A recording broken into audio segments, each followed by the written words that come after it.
कुमारी खे सिंध जे मज़लूम न्याणी प्रिया कुमारी खे सिंध जाई प्रिया कुमारी खे सिंध जाई प्रिया कुमारी खे सिंध जाई प्रिया कुमारी खे सिंध जी न्याणी प्रिया कुमारी खे सिंध जी न्याणी प्रिया कुमारी खे सिंध जी न्याणी प्रिया कुमारी खे सिंध जी न्याणी प्रिया कुमारी खे सिंध जाई प्रिया कुमारी खे। दोस्तों जी सिंध जी साईं जी एम से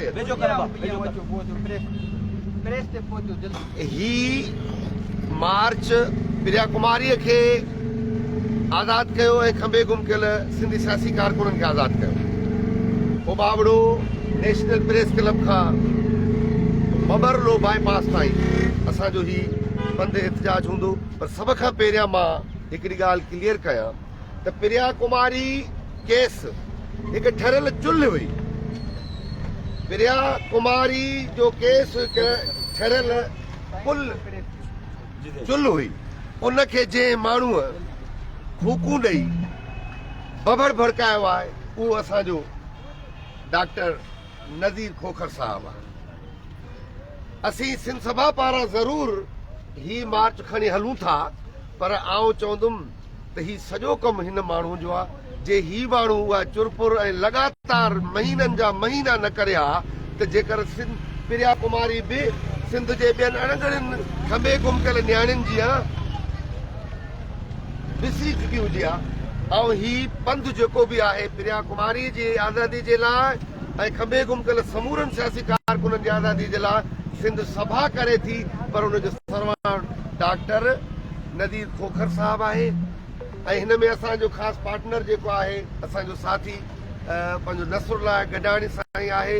ऐं सभु बि हिकिड़ो बि हिकिड़ी विख हिकिड़ो नारो बि जेको हणंदो हेॾे अच न हेॾे अचो उन्हनि सभिनीनि जे तरफ़ां आहे।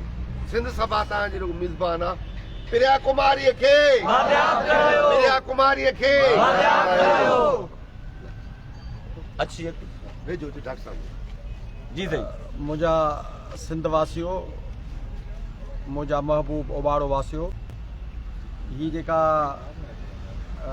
मार्च हितां पैदल मार्च ओबावड़ो खां बबरलो तरफ़ शुरूआति थींदी, उन जो नुक़्तो न्याणी प्रिया कुमारी जी बाज़ियाबी ऐं सिंध मां खंबे गुम कयल क़ौमी कारकुननि जी आज़ादी आहे।